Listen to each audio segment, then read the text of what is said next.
Some viewers may find this content disturbing. Viewer discretion is advised.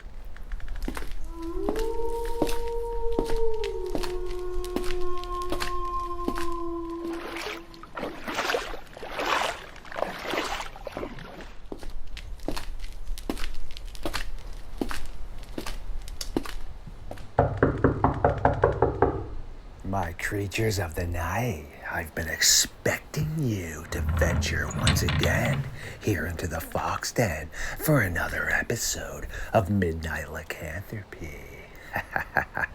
We have an interesting topic to cover tonight, yes, the infamous LBL, but I must replenish myself first.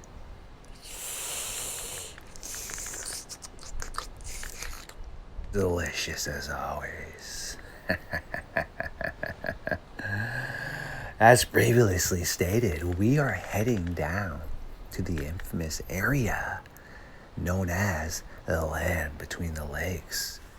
And a good friend of mine in the North American Dogman project, Sonya-Lynn Mynatt, is going to tell us what occurred to her and her friends.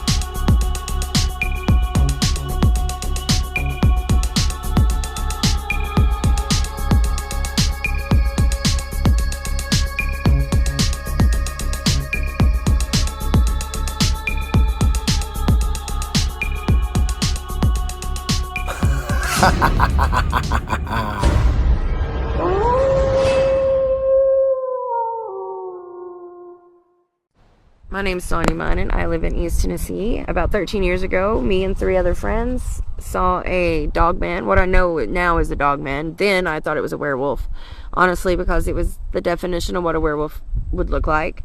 A very wolf-like head, very toned, muscular body, very kind of like human-like, but very hairy. It was clearly a male. That was one of the first things that I seen. Yeah, it dove out in front of the road. It jumped off of a bank and in front of the car. And I stopped. It stood up. I said, oh my God, it's a werewolf. And everybody in the car freaked out. And I mean, went hysterical. Started trying to, make sure the doors were locked. Told me to, go, back up. Like, we were in a curve. And there was no way to, I wasn't going to take my eyes off the thing. I'm not going to wreck the car trying to get away from something. I mean, I wasn't really scared either. It didn't have any bad vibes, I guess. I didn't feel like it had an intention on coming towards the car. But it stood up. And again, you could clearly see what it was. I'd seen Sasquatch before. This was a totally different thing. This was something that for years until I learned about the Dogman, I thought it was a werewolf or maybe a shapeshifter or a skinwalker. But now that I know a Dogman exists, and I do know that they exist, and I know that we've got a few strange things in the Appalachian Hills here, things that people wouldn't believe. But I think once you see one thing, you see them all. But yeah, just like it had jumped in the road, it jumped almost into the center of the road, and just like it had stood up and jumped right out of the road. It stood there for I don't know, 2 or 3 seconds, 4 or 5 seconds, I don't know, just long enough to all get a good glance. And man, everybody was scared on the way home, except for me, because I continually wanted to talk about what we had seen, and they were all, I guess, in shock and traumatized. A couple of them, I know a couple of my friends, they live in the city now. They won't even live out here. They had a really hard time after being out here and seeing some stuff with me, after all these years. So they know about the Sasquatch family on my property, but then they saw that and they were just, always wondering why we're seeing stuff or why I'm seeing weird stuff. But yeah, that's my story. Thanks for listening.